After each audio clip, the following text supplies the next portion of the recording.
Class 12-এর আত্মজীবনীমূলক প্রবন্ধ রচনা এবছরের একটি ইম্পর্টেন্ট বিষয় হলো APJ Abul Kalam. Doctor APJ Abdul Kalam একজন প্রসিদ্ধ বৈজ্ঞানিক তথা ভারতের প্রাক্তন রাষ্ট্রপতি। উনি 11তম রাষ্ট্রপতি ছিলেন। তো যেহেতু আত্মজীবনীমূলক প্রবন্ধ রচনা, আমার মনে হলো যে আব্দুল কালামটা এবছর ইম্পর্টেন্ট, তাই আমার ধারাবাতের পক্ষ থেকে আমি আমার দ্বাদশের ছাত্রছাত্রীদের জন্য এবছর উচ্চ মাধ্যমিকে এই এপিজে আব্দুল কালামের প্রবন্ধটা লিখে পরিবেশন করছি। সফলতার গল্প পড়ো না, কারণ তা থেকে তুমি শুধুই গল্পটা পাবে। ব্যর্থতার গল্প পড়ো, তাহলে সফল হওয়ার কিছু উপায় পাবে। আলোর দিশারি ডক্টর এপিজে আব্দুল কালাম। মানব জীবনের মূল্য তার আয়ুর পরিধিতে বিচার্য নয়, মানুষের কাজ ও কৃতিত্বের নিরিখেই তার জীবনের মূল্য নির্ধারিত হয়। তার ব্যক্তিত্ব, চিন্তাভাবনা ও কর্মকাণ্ডের অনন্যতাই সেই ব্যক্তি মানুষটিকে অবিস্মরণীয় এবং সর্বশ্রদ্ধেয় করে তোলে। প্রাক্তন রাষ্ট্রপতি এপিজে আব্দুল কালাম এমনই একজন মানুষ। জন্ম, বংশ পরিচয়। তামিলনাড়ুর রামেশ্বরমে 1931 খ্রিস্টাব্দে 15ই অক্টোবর এক সাধারণ মৎস্যজীবী পরিবারে কালামের জন্ম হয়। তার সম্পূর্ণ নাম আবুল পাকির জৈনুল আবেদিন আব্দুল কালাম। তার পিতা জৈনুল আবেদিন এবং মায়ের নাম আশিয়াম্মা। কঠিন দারিদ্র্যের সঙ্গে চূড়ান্ত লড়াই করে কালাম ম্যাট্রিকুলেশনে অসম্ভব ভালো রেজাল্ট করে সকলকে চমকে দেন। শিক্ষা জীবন। কালাম 1954 খ্রিস্টাব্দে তিরুচিরাপল্লী সেন্ট জোসেফ কলেজ থেকে পদার্থবিদ্যার স্নাতক হয়ে 1955 খ্রিস্টাব্দে চেন্নাই চলে এসে এয়ারোস্পেস ইঞ্জিনিয়ারিং পড়েন।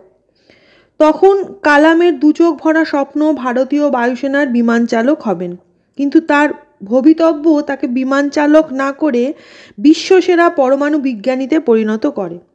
কর্মজীবন। আব্দুল কালাম প্রথম জীবনে পেশা হিসাবে গ্রহণ করেছিলেন ডিফেন্স রিসার্চ অ্যান্ড ডেভেলপমেন্ট বিভাগকে, যেখানে তিনি বৈজ্ঞানিক হিসাবে যোগদান করেন। 1969 খ্রিস্টাব্দে কালাম যোগ দেন ইন্ডিয়ান স্পেস রিসার্চ অর্গানাইজেশনে।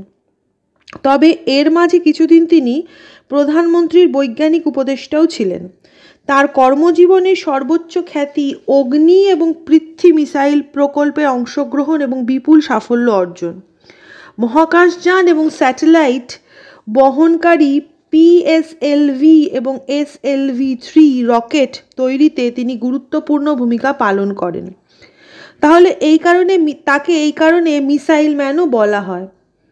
1998 খ্রিস্টাব্দে ভারতের পরমাণু অস্ত্র পরীক্ষার জন্য পোখরান 2 প্রকল্পের প্রধান প্রজেক্ট কোঅর্ডিনেটর নিযুক্ত হন কালাম। এই মেধাবী এবং কাজপাগল বিজ্ঞান মনস্ক মানুষটি 2002 খ্রিস্টাব্দ থেকে 2007 পর্যন্ত ভারতের 11তম রাষ্ট্রপতি পদে অধিষ্ঠিত হন এবং নিজ কর্মনিষ্ঠার দ্বারা সমগ্র দেশবাসীর শ্রদ্ধার পাত্র হয়ে ওঠেন। কালামের সৃষ্টি সম্ভার। আব্দুল কালাম একটা বিশেষ গণ্ডিতে কখনোই আবদ্ধ থাকেননি। তিনি সারা জীবন বিভিন্ন বিচিত্র কর্মকাণ্ডের সঙ্গে নিজেকে যুক্ত রেখেছিলেন। তিনি বহু মূল্যবান গ্রন্থ রচনা করেন। তার আত্মজীবনী উইংস অফ ফায়ার প্রকাশিত হয় 1999 খ্রিস্টাব্দে। তার অন্যান্য গ্রন্থগুলি হল ইন্ডিয়া 2020 প্রকাশিত হয় 1998 খ্রিস্টাব্দে, মিশন ইন্ডিয়া প্রকাশিত হয় 2005 খ্রিস্টাব্দে, ইন্সপায়ারিং থটস প্রকাশিত হয় 2007 খ্রিস্টাব্দে ইত্যাদি। কালাম তার জীবনের সব শেষ দিন পর্যন্ত লেখালেখির সঙ্গে যুক্ত ছিলেন।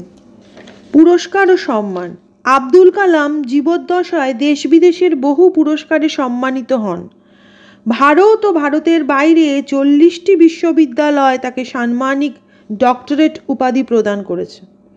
এছাড়াও পদ্মভূষণ 1981 খ্রিস্টাব্দ, পদ্মবিভূষণ 1990 খ্রিস্টাব্দ, ভারতরত্ন 1997 খ্রিস্টাব্দ, তাছাড়াও আরও অনেক সম্মান তিনি পেয়েছিলেন।